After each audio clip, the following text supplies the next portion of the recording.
예, 자료는 다 가지고 오셨죠? 공부할 시간입니다. 제일 싫어하는 시간, 공부할 시간. 예.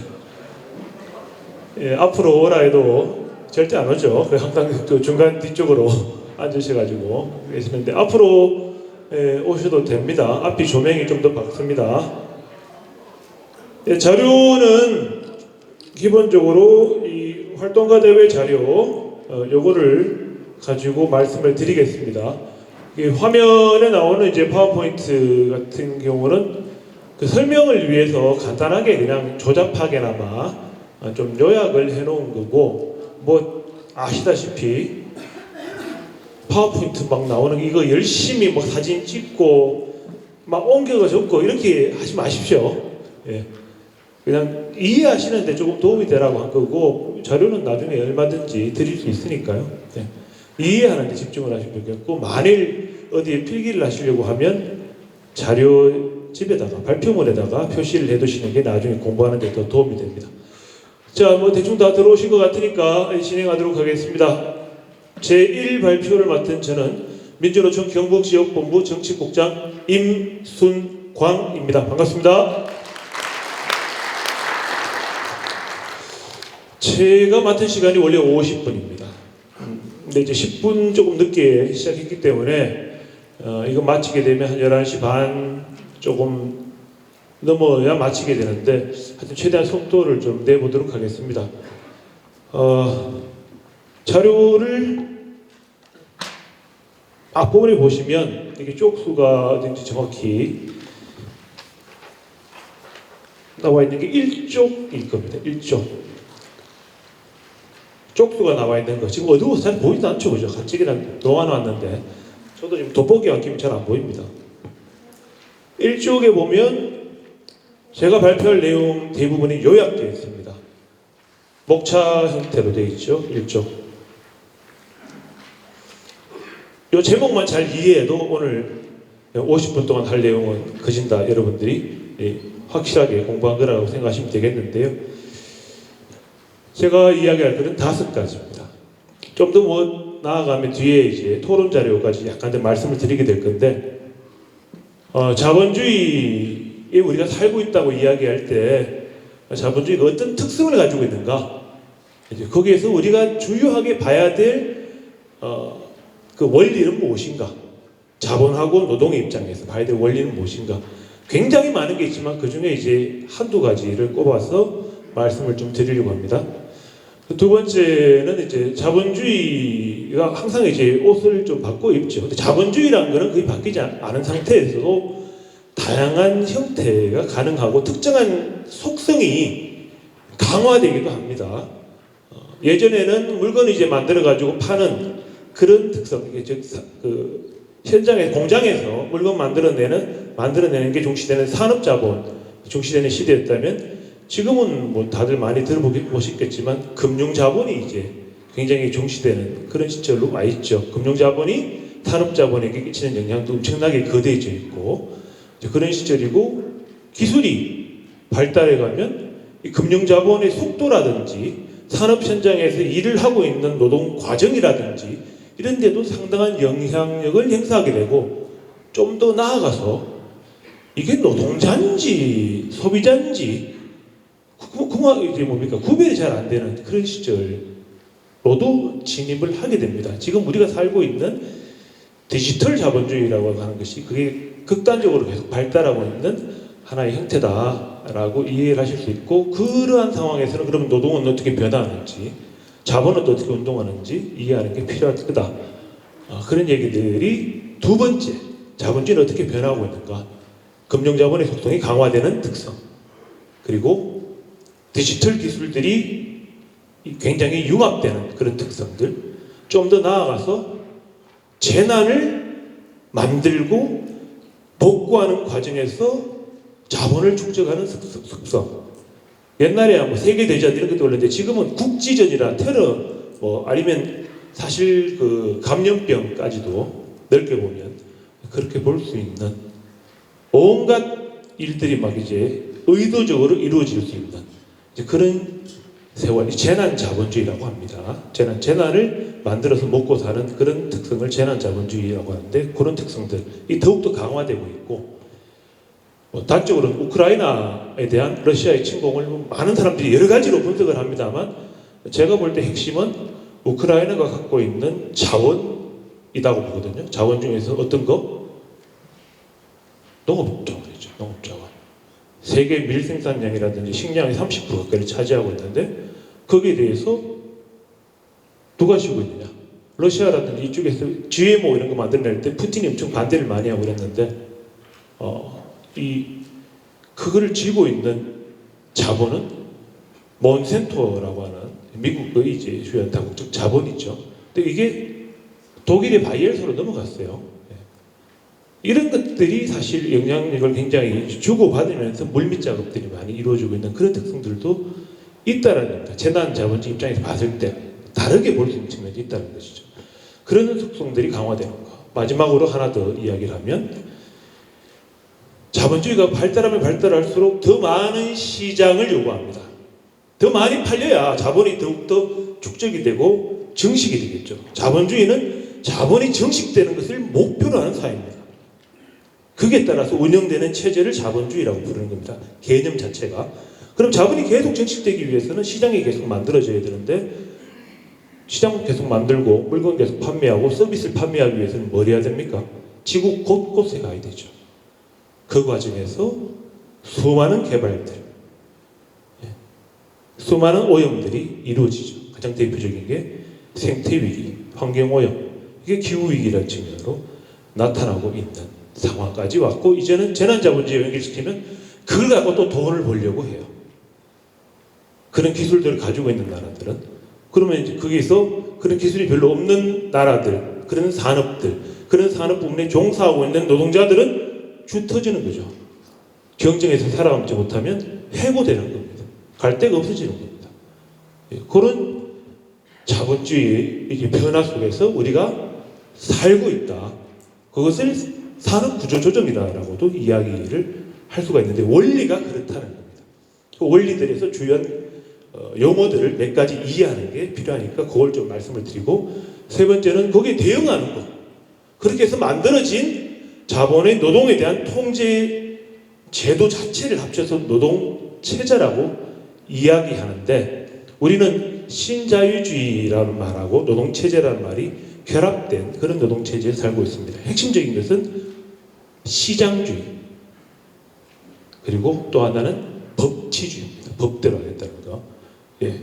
그러한 신자유주의 노동체제 하에서 굉장히 고통받고 있는데 이게 진행이 된 게 20년 넘었어요. 그런 것을 극복하기 위해서 우리는 무엇을 해야 되는가 노동자들이 단순히 의회 몇 명 국회의원이나 뭐 의원 몇 명 진출시키면 끝인가 그걸 훨씬 넘어서는 거대한 흐름 저항들을 만들어내야 된다. 이게 노동정치라는 것이죠.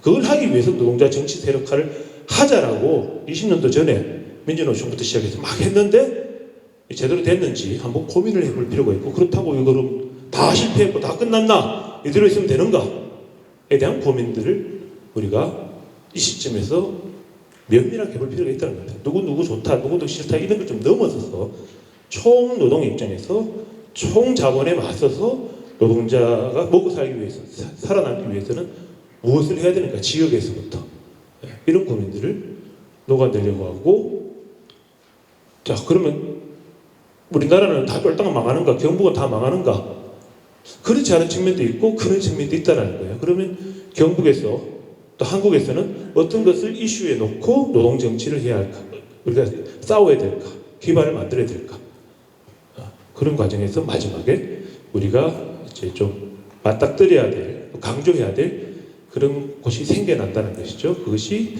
경북노동자의 대응 방향이라는 측면에서 몇 가지 사례, 아주 지엽적일 수도 있지만 몇 가지 사례부터 시작해서 이야기를 좀 해보자라는 게 오늘 제가 발표할 주요 내용인데 이거 제목부터 설명하다 보니까 한 10몇 분 가버렸죠. 그 내용이 자료에 자세히 나와 있다는 겁니다. 내용 자체를 이렇게 다 설명하게 되면 한 학기 강의 분량이 되기 때문에 지금 맨 앞에 가장 중요한 것을 조금 먼저 말씀을 드렸습니다. 그 상태에서 시작을 해보도록 하겠습니다. 속도를 좀 내겠습니다. 첫 번째, 자본주의에서 기억할 점, 가장 중요한 거, 자본주의는 축적을 목표로 한다. 축적을 해가지고 자본을 축적해서 정식하는 것을 목표로 하는 사회 경제 체제다. 민주주의의 같은 말이 자본주의 이렇게 생각하시면 안 됩니다. 민주주의하고 다투는 용어는 독재입니다. 자본주의하고 다투는 용어는 사회주의라든지 다른 체제가 되겠죠. 자본주의는 완전히 사멸하지 않는 영원한 체제는 아닙니다. 역사적인 체제이고 사멸해 갈 수도 있는데 당장 그렇다고 해서 내일 하루아침에 없어지고 이런 거는 아니라는 거죠. 다른 사회경제체제하고 막 맞물려 같이 공존하기도 하고 자본주의가 훨씬 더 지배적인 체제로 운영되게 되는데 한국에서는 자본주의적인 시스템이 훨씬 더 강력하게 작동을 하고 다른 것을 많이 빨아들이고 있는 상태다. 핵심적으로 우리가 봐야 되는 것은 이 부분이라는 거죠. 같은 사용자, 다른 노동자. 자본가들끼리 계속 싸웁니다. 살아남기 위해서. 상위 1%가 그진 다 잡아먹는 게 자본주의 기본 속성입니다. 자본의 입장에서 보면 살아남거나 도태되거나 필요할 때 이제 던져주고 이렇게 하는 건데 다른 사람들은 그런 관계가 아닐 수 있는데 자본은 그런 관계입니다. 다 잡으면 계속 정식에도 큰 문제가 없는 거예요. 독점을 목표로 해서 계속 가니까. 여기서 자본이 정식하는 것을 만들어내는 데 있어 가지고는 개별 자본들은 서로 입장을 달리할 수 있습니다. 지들이 살아남아야 되니까. A 자본가, B 자본가, 김씨, 박씨 자본가가 서로 싸울 수 있죠. 근데 총자본 입장에서는 자본이 정식하고 자본가들이 먹고 사는데 유리한 체제를 만드는 데는 같은 사용자라는 겁니다. 이건 정부도 마찬가지라는 거죠. 근데 노동자는 똑같이 같은 노동자가 되면 좋을 건데 잘 안 되죠. 이주 노동자하고 싸우고 정규직, 비정규직하고 구분되고 남녀 분리되고 업종별로 분리되고 하다못해 지역별로 분리되고 난리. 다른 노동자. 그걸 극복하라고 맨날 우리가 얘기하는 게 어떤 용어입니까? 단결 아닙니까? 단결. 단결하지 않으면 이길 수가 없다는 거예요. 노동자가 경쟁해가지고 어떻게 총자본한테 이길 수가 있어요? 법과 제도, 폭력적인 국가기구까지 다 주고 있는 총자본한테 흩어져가지고 죽을 때까지 계속 단식만 해가지고 할 수 있습니까? 그것도 안 싸우면 아무것도 못하겠지만 그것만 가지고는 부족하다는 거죠. 노동자 간의 단결, 좀 더 나아가서 연대를 확장하지 않으면 총자본에 저항하기가 상당히 어렵다. 그런 점에서 자본가 간의 경쟁을 극복하기 위해서 자본의 정치를 펴고 있다. 국가라고 하는 것을 이용해서. 국가기구 중에 가장 핵심적인 거 청와대. 그죠? 그 대통령 바꾸려고 난리잖아요. 국회, 법원, 검찰부터 시작해서 판사까지, 언론, 그리고 지식인 사회, 어용 지식인들이라고 표현하죠. 싹 잡아가지고 자기들끼리 결탁합니다. 친인척 관계로 맞물리기도 하고 떡국을 주고받기도 하고 그게 다 드러나잖아요. 인사청문회 할 때마다 뒤에서 돈을 받아먹니 안 받아먹니 자식을 입학시켰니 안 시켰니 빙산일각입니다. 굉장히 많은 게 연결되어 있습니다. 철저하게 이해관계로 움직이는 데라는 거예요. 지들끼리 덩어리 져가지고 싸울 수 있습니다. 민주당 일부 분파, 국민의힘 일부 분파 싸울 수 있습니다. 근데 총자본 입장에서는 별로 다르지 않을 수 있다는 거죠. 노동자들 경쟁을 합니다. 자본가는 노동자에 대한 통제력을 높이는데 주안점을 두고 노동자는 자본에 대해서 저항력을 높이는데 주안점을 둡니다. 저항력을 높여야 뭘 따낼 수 있으니까. 초장시간 노동에 내몰리지 않고 위험한 노동에 내몰리지 않을 수 있으니까. 저항력을 높이기 위해서는 중앙과 지역에서 특히 지역에서 삶이 터지는 여기에서부터 힘을 모아야 됩니다. 그렇게 하기 위해서 단계연대 투쟁을 하는 것이죠. 합법 비합법을 넘나들면서 정당만이 아니라 다른 방식으로 투쟁체를 만들어 하면서 실패하든 안 하든 계속 꾸준히 100년, 200년 걸리더라도 이 싸움들을 전 세계에서 하고 있죠. 노동자들이. 때로는 힘을 얻기도 하고 때로는 처절하게 좌초하기도 하고. 우리나라도 이거 한 지 얼마 안 됩니다. 100년 좀 넘어가지고 이렇게 했다고 하지만 중간중간 한국 전쟁도 있고 그래가지고 단절된 게 많았어. 복권된 게 몇십 년 안 되고 아직까지 험난한 여정이 많이 남아 있습니다. 어찌됐든 간에 노동자들도 역시 경쟁을 극복하려고 한다. 자본가는 국가를 통해서 경쟁을 하더라도 총자본의 입장을 대변하려고 하고, 노동자는 단결과 연대를 통해서 노동자의 저항력을 높이려고 한다. 그래서 노동자 간의 경쟁을 넘어서서 하나의 계급으로서 노동자가 더 나은 세상을 만들어가려고 노력해야 된다. 노력한다가 아니고 노력해야 된다. 안 하면 힘들다. 살기 힘들다. 이제 그 얘기입니다. 예. 근데 그게 잘 안 돼서 나타나는 그 대표적인 게 분절 노동시장. 노동시장이 나눠져 있는 거죠. 노동자끼리 나눠져 있는 거. 이거 설명은 건너뛰겠습니다. 굉장히 많은 내용들이 있는데 뭐 그런 부분이고, 그래서 실업자 상태에 내몰린 사람들이 많다. 좋은 실업자 상태로까지. 한국 노동시장의 특성 이런 것들도 굉장히 많이 나오니까 나중에 한번 생각나시면 제목이라도 보시기 바랍니다. 자, 두 번째 큰 주제. 자본주의는 어떻게 변화하고 있는가? 금융자본이 점점 성장을 많이 했고요. 그 힘이 강화되고 있다. 이건 뭐 다들 아실 거고, 우리 몇 번 겪었죠. 우리나라 신자유주의 노동체제가 득세하게 된 가장 중요한 배경이 어떤 사건 때문이라고 보는 사람들이 많습니다. 1990년대에 있었던 사건인데요. 떠오르는 거 뭐 어떤 단어 없습니까? 영어 IMF, 그렇죠. 예. IMF 그게 산업자본이 일으킨 것만은 아니죠. 돈 빌려가지고 쫙 외국에다가 투기하고 이랬는데 돈이 회수가 안 돼. 외국에서 돈을 빌렸는데 회수가 안 돼. 근데 우리가 빌린 돈이 많으니까 갚긴 갚아야 되고, 갚을 돈이 없으니까 다 내주고 겨우 살아남은 거죠. 구조조정 당하면서. 거기서 정리해고자라든지 파견제 이런 것들이 나중에 쭉쭉 들어오게 되잖아요. 예. 리만 브러더스 사태, 전 세계적으로. 옛날 모기지 론이 어떻고 해가지고 막 전 세계적으로 금융위기 이래가지고 이명박이가 747해서 막 경제성장률 올리려고 했는데 그것 때문에 안 됐다라고 핑계는 대죠. 전 세계적으로 엄청난 충격 받았잖아요. 미국에서부터 은행을 국유화하겠다는 얘기가 나왔으니까. 국유해본 들 어차피 다 거기인데. 예, 우리한테 안 돌아오니까 거기서 그긴 했는데, 하여튼 그런 말이 나올 정도로 심각한 사태에 내몰리기도 했습니다. 그만큼 금융자본이 영향력이 커졌고 지금은 더하죠. 워낙 초단기간 기술이 발달해 있으니까 초단기간에 돈이 확 들어왔다 훅 빠집니다.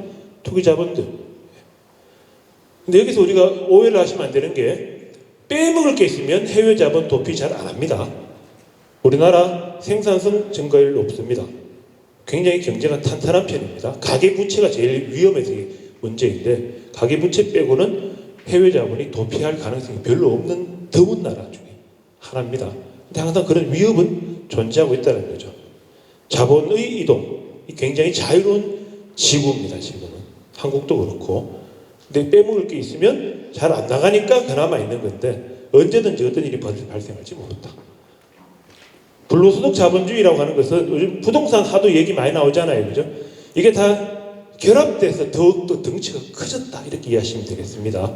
단순한 금융자본이 산업자본에만 들어가는 게 아니라, 돈이 굴리고 올리고 갈 데가 없으니까 어디 갑니까? 땅 떼러 가죠. 주식으로 가잖아요. 선물 이런 거 하시는 분도 계시겠지만, 미리 딱 이제 오를 거 예상을 하고 미리 사재기 하는 그런 금융상품들, 파생상품 이렇게 하게 되는데, 복잡한 거 다 치우고 막 돈 될 만한데 돈이 돈을 부릅니다. 예. 그런 식으로 갔다가 이윤이 안 나거나 수익이 안 났다. 그러면 누구한테 그 덤터기 씌웁니까? 자, 사장님이 투자를 했어. 이렇게 공장에다가 이렇게 돈 좀 넣어가지고 연구개발 투자하려고 하니까 답이 잘 안 나오니까, 에이, 나는 지금 딴 거 해볼래 해가지고 땅도 좀 사고 은행에다 이렇게 주식도 해보고 펀드에다 투기도 해보고 쭉 했는데, 자, 수익이 안 났습니다. 어떻게 할까요? 자기 재산 내놓습니까? 노동자도 자르잖아요. 투자를 안 하잖아요. 할 수만 있다면 빼먹고 나가려고 하죠. 그게 전 세계적으로 일어난다는 겁니다. 하버드 대학이라고 들어보셨죠? 하버드 대학. 예. 예일대, 하버드대 이런 대학들이 세계적으로 가장 투기 자본이 많은 대학입니다. 등록금 이런 거 이제 걔들은 자유롭게 하거든요. 정부 지원 안 받습니다, 거의. 우리는 알아서 등록금 받으려면 등록금 1억 원씩 받죠. 줄을 서 있으니까. 들어와서 돈 모읍니다. 걔들이 돌리는 돈이 몇십조 원 넘습니다. 한 대학이 돌리는 돈이 1년에. 러시아 이런 데 막 투기합니다. 투기해가지고 한 5조 원씩 날려먹어요, 한 해. 그럼 어떤 일이 벌어지냐? 청소 노동자 잘라버립니다.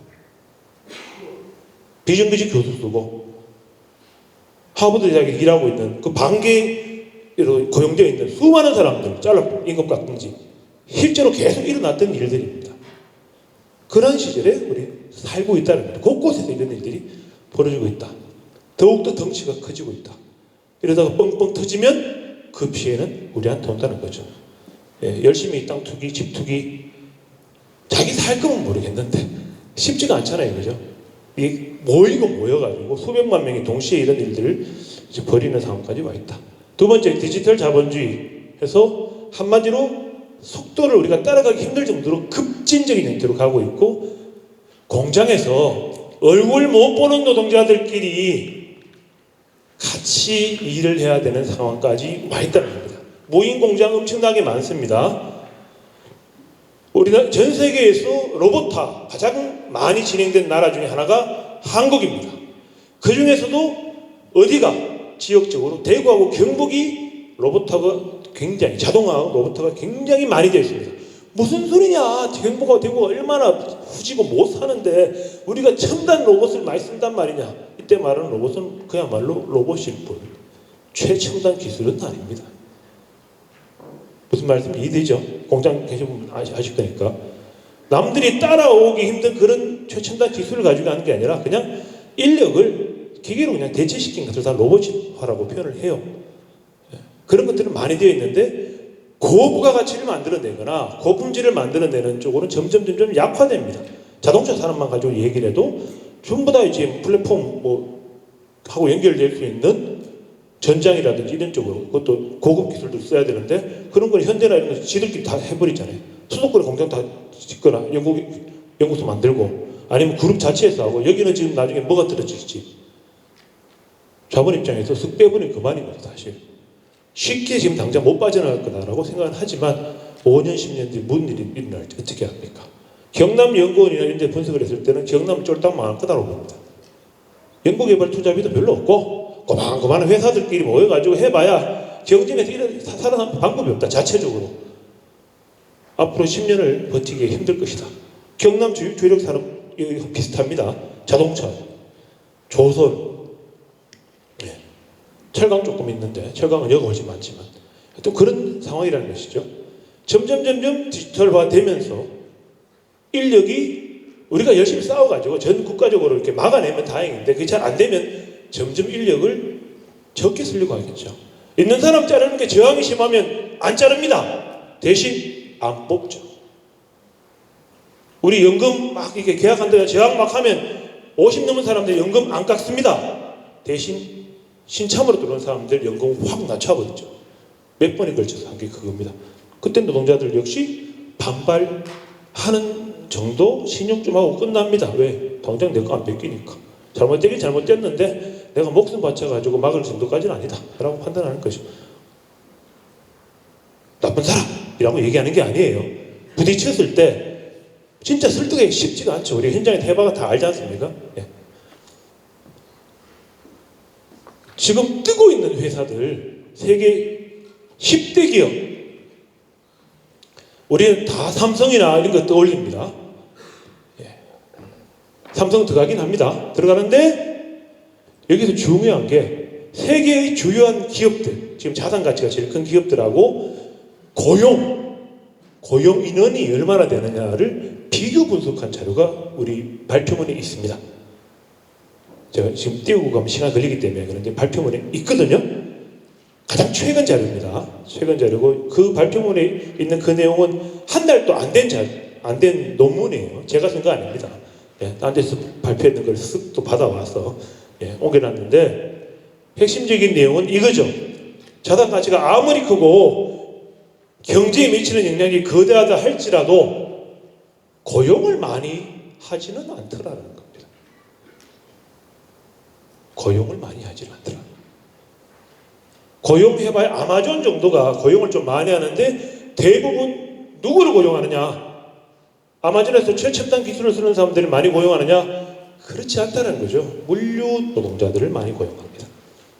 쓰고 버릴 수 있는 물류 노동자. 아마존 입장에서 잠시. 나머지 회사 대부분은 고용 거의 안 해요. 그럼 어디로 가야 되느냐? 이 문제가 생기죠. 자, 공장에서 예전에는 노동조합 하려고 하면 한 공장에서 같이 일합니다. 1조, 2조, 3조 해가지고 반물대 설득도 하고 그러는데 뭐 공장에 사람이 있어야 뭘 하지? 얼굴도 잘 모르는 상태에서 이런 줌으로 한 번씩 얼굴 봐가지고 나중에 노동조합 10년 뒤에 한번 생각해 보십시오. 잘 될까요? 지금 같은 방식으로. 지금 대학교 바뀌었잖아요. 대학 들어가가지고 예전에는 뭐 안 좋긴 하지만 군사문화에 잔재기도 하지만 막걸리도 마시고 어울리고 MT도 가고 막 부대끼면서 선후배 관계가 어떻고 안 좋기도 하지만 그렇게 해서 정도 만들고 인맥도 만들고 같이 밀고 땡기고 공동체를 만들기도 하고 그럽니다. 노동조합도 그렇게 해봤죠. 근데 공장에 같이 있어야 뭐 할 거 아니에요. 지금도 공장이 막 나눠져 있는 이런 데는 쉽지가 않은데 공장마다 특성이 다르다고 하는데 기술을 많이 쓰게 되면 집에서 앉아가지고 클릭 하면 되는데요. 지금 그런 노동자들 일시적으로 고용되어서 고용도 직접 고용된 건지 안 된 건지 알 수 없는 끈끈이 고용돼가지고 디지털 기술을 이용해서 일하는 노동자들이 어마어마하게 증가했다. 우리나라에서는 플랫폼 노동이라는 것처럼 그런 노동자들 막 이야기하죠. 200만 명 돌파했죠. 더 늘어나고 있습니다. 지금 우리가 이야기하고 있는 플랫폼 노동만 해도 그런데 이야기 안 된 것 따지면 엄청나게 많다는 겁니다. 예, 이런 상황에서 이게 자본주의의 지금 주요 흐름 중에 하나다라는 것이고 여기에 대해 대응할 필요가 있다. 생산 조직. 그런데 그 플랫폼 기본 틀이 제일 중요하거든요. 그걸 어떻게 쓸 수 있느냐, 그것이 인권을 침해하느냐 안 하느냐 이거 다 따져가지고 처음 그 틀을 인정받을 때 엄청난 로비가 들어갑니다. 우리나라 냉장고, 전 세계로 보면 자전거 타신 분 있죠. 자전거 바퀴. 우리는 뒷바퀴하고 앞바퀴 별 차이가 없잖아요. 옛날에는 앞바퀴가 큰 자전거가 많았어요. 그거 뭡니까 이게? 냉장고, 냉매, 프레온으로 쓴 것도 로비 때문에 그런 겁니다. 에디슨하고 테슬라하고 막 싸워가지고 전기, 병렬식으로 다니냐, 직렬식으로 다니냐 이것도 다 로비의 결과입니다. 테슬라 게 더 낫거든요. 옛날에. 근데 에디슨 그걸 채택을 합니다. 기술은 사회적으로 채택되고 구성되는 거고 그 뒤에 누가 있느냐가 중요한 겁니다. 단순히 기술적으로 우위에 있기 때문에 채택된다라고만 생각할 수 없는 거예요. 이렇게 생산하는 때부터 시작해서 어떤 플랫폼, 어떤 틀을 만드느냐부터 시작해서 이것이 연결돼가지고 다른 데 어떻게 파급력을 끼치느냐, 그걸 허용해 주느냐 마느냐. 우리 카카오톡부터 시작해서 지금 다 허용되어 있죠. 쿠팡에서 OTT 합니다. 쿠팡에서 영화 드라마 이제 상영합니다. 카카오톡으로 시작이 됐는데 지금은 카카오가 은행으로 그냥 성장했죠. 정체를 알 수 없는 옛날 식으로 하면 재벌식으로 막 확산되고 있는 게 현재 흐름이라는 겁니다. 이게 다 네트워크이고. 이런 상황에서 노사관계는 도대체 뭐냐? 전통적인 의미에서 이걸 계속 끌고 갈 수 있느냐? 이런 고민들이 생긴다는 겁니다. 이 뒤에 뭐 쭉 나오는 거는 좀 시간이 되면 설명을 하려고 했는데 아이고 괜히 애니메이션 효과를 많이 넣어가지고 지금 손가락이 아픕니다. 죄송합니다. 쭉 넘어가고요. 예전에 이제 운영 시스템이 이랬다라는 걸 하는데 이제 이게 많이 바뀌었다라는 거고 쟁점도 많았습니다. 세 번째, 자, 두 번째 큰 주제인 자본주의는 어떻게 변하고 있는가 해서 세 번째 재난자본주의 강화. 코로나19 이거 자체가 상품화, 하나의 산업을 만들어내는 사례가 되기도 하죠. 우리 다 쓰잖아요. 손소독제부터 시작해서 이제 키트까지 다 쓰잖아요. 이게 효과가 있는지 없는지부터 시작해서 손소독제 많이 쓰면 안 좋다고 하는 책도 나와 있는데요. 최근에. 예. 다 썼습니다. 예, 그때는. 이제 앞으로 무슨 감염병만 코로나뿐만 아니라 우리 감염병 사례 많죠. 사스, 메르스 저도 있었습니다. 대통령 한번 바뀔 때마다 계속 등장했습니다. 윤석열 정권 때는 도대체 또 어떤 감염병이 난리가 날지 모르겠습니다만 그때마다 뜨는 산업들이, 뜨는 회사들이 있습니다. 뜨는 제품들이 있습니다. 뜨는 서비스가 있습니다. 이게 재난 산업이라는 거예요. 감염병만이 아니라 시야를 넓혀서 분쟁으로 가보면 훨씬 더 넓어지겠죠. 네, 그런 것들. 그래서 이때 우리가 강조해야 될 것 중에 하나가 노동자는 위험사회에서 안전사회로 가자는 얘기를 해야 됩니다. 중대재해 기업 처벌만이 아니라 일상생활부터 안전하게 가야 된다. 그게 국가가 존재하는 이유다. 국민이 안전하지 않은 그 사회에서 살고 있는 국민이라는 표현도 별로 좋지는 않지만 그 사회 구성원이 안전하지 못하다고 하면 그 위임을 받았는 기구가 존재할 이유가 없죠.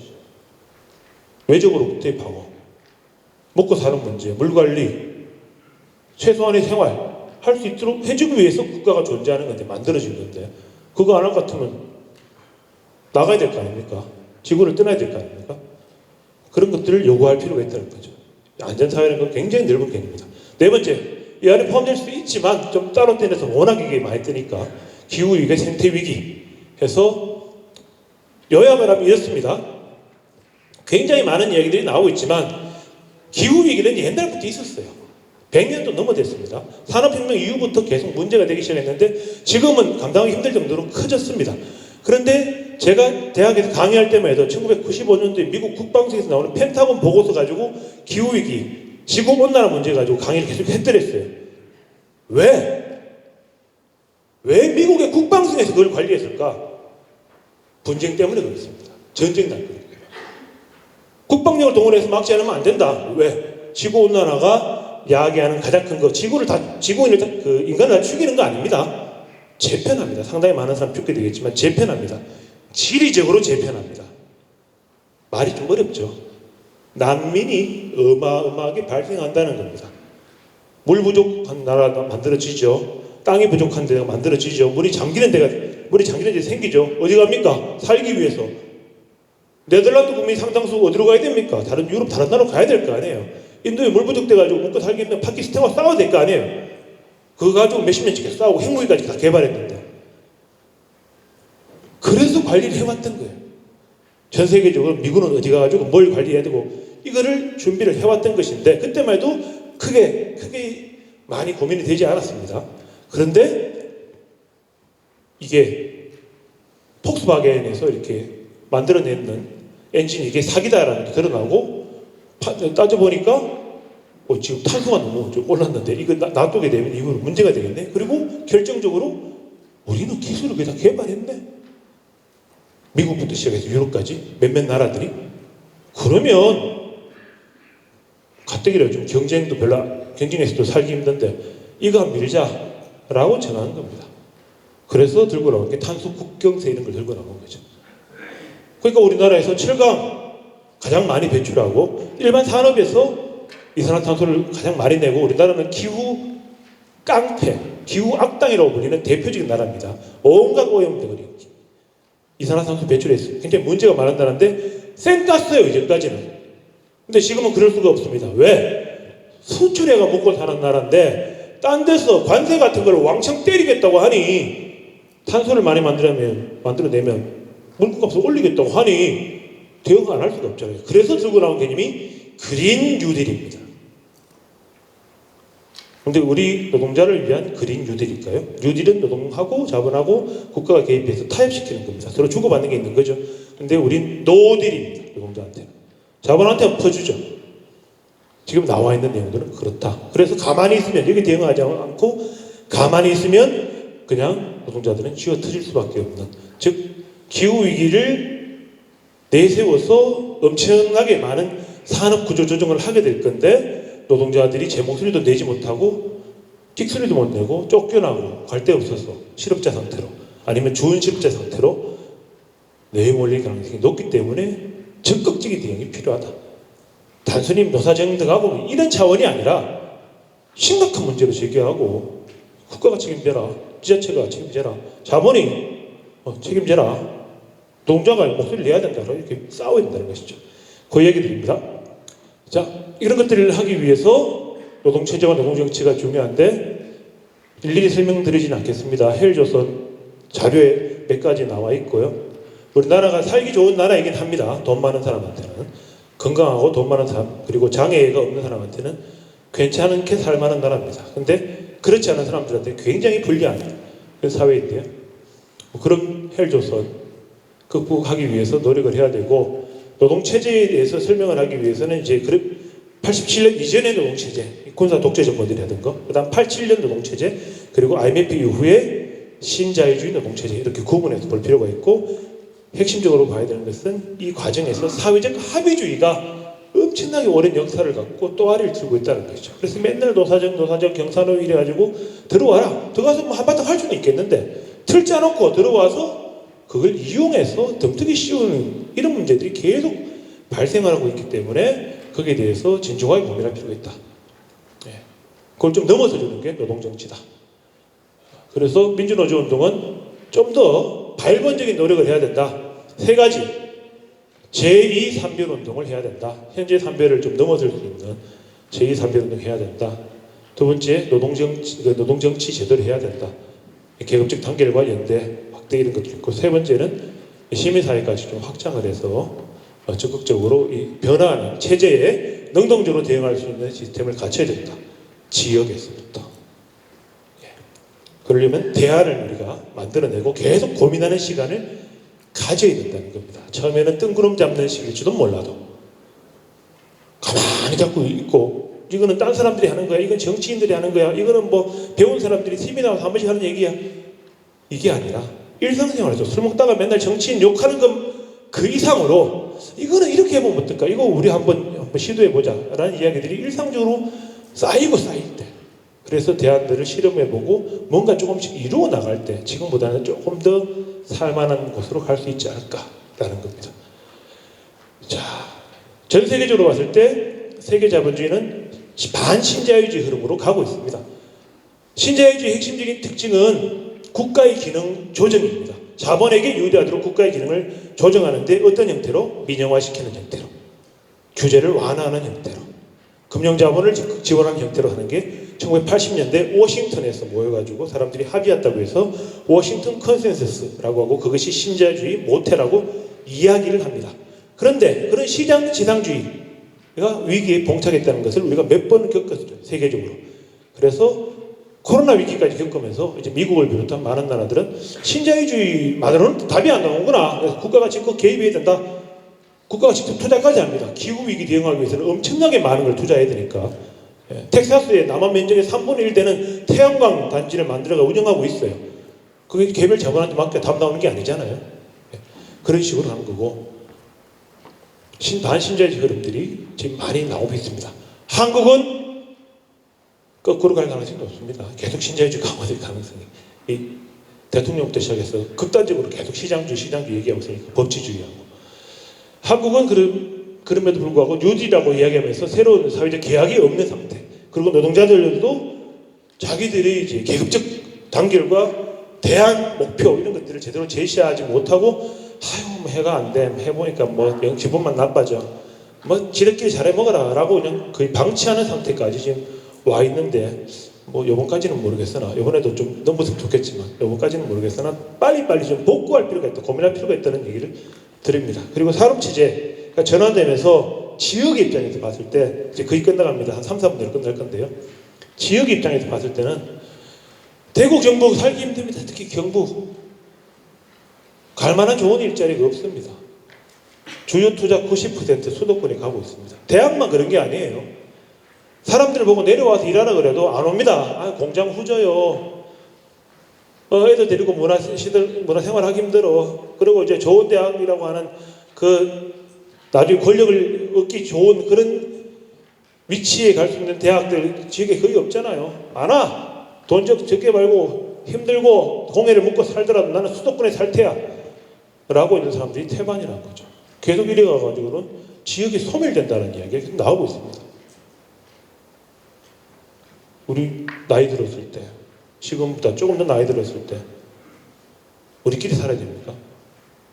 같이 생동감 있게 같이 사는 사람이 있어야 될 거 아니에요, 젊은 친구들이. 그러려고 하면 우리도 일하고, 단순히 고용되어 있는 측면이 아니더라도 소득도 올리고 이러려고 하면 지역에서부터 뭔가가 만들어져야 되죠. 그것을 우리는 사회적 일자리라는 개념으로 접근하기도 하고 아니면 새로운 일자리를 창출하는 걸로 또 이야기하기도 하고 다양한 형태가 고민될 수 있다는 게 자료에 또 나와 있으니까 참고하시기 바랍니다. 수도권으로 계속 가는 거 이대로 놔둬서는 안 된다. 우리가 못 먹고 못 산다 이 얘기입니다. 그래서 지역의 소멸에 대응하고 일자리 보장을 하자. 지역에서부터 그거 하기 위해서 노동 협상력을 가져야 된다. 내 공공근로 할 수 있도록 월 70만 원 받을 수 있도록 일자리 주세요라고 구걸하자는 게 아닙니다. 괜찮은 일자리들 돌봄부터 시작해서 굉장히 많은 괜찮은 일자리들을 마련해 내자는 겁니다. 그리고 뭐 경북에서는 지금 노정협의 뭐 하고 있는데요. 도가 잘 할 리가 있겠습니까? 그러나 시도를 지금 하기 시작을 했습니다. 이런 부분에 대해서도 우리가 좀 조심해야 될 거, 또 좀 더 강하게 내걸어야 될 거, 이런 것들 같이 고민해서 힘을 좀 모아서 허탕치는 일이 없도록 또 우리가 발을 잘못 들이는 일이 안 생기도록 같이 고민을 모아주시면 좋지 않겠나 라는 것이고요. 그걸 하기 위해서는 좀 이따가 김태형 본부장님 얘기하시겠지만 단순한 개별 사업장 담벼락 안에 있는 노동자 활동에서 노동운동으로 인식의 코페르니쿠스적 전환, 인식의 대전환이 필요한 시대에 우리가 지금 왔다. 그런 얘기들을 하겠습니다. 그런 걸 통해서 맨 끝에 붙어 있는 우리 경북의 주요 노동 지표들 몇 가지가 있는데요. 남녀, 성별, 연령, 근속 연수, 사업장 규모 등등만 가지고 봐도 알겠지만 상당한 차별이 존재하고 있습니다. 이런 부분들을 좀 극복할 필요가 있다. 최신 자료입니다. 최신 자료. 그런 노력들을 했으면 좋겠고요. 더 이야기를 하고는 싶지만 주어진 시간도 거의 다 됐고 해서 끝에 토론 자료가 있거든요. 토론 자료 4가지 제목만 그 목차에 적혀 있는데 1쪽에 보시면 1쪽 맨 밑에 보시면 오늘 4개 조 중에 하나를 선택을 하시라라고 안내를 받으셨을 겁니다.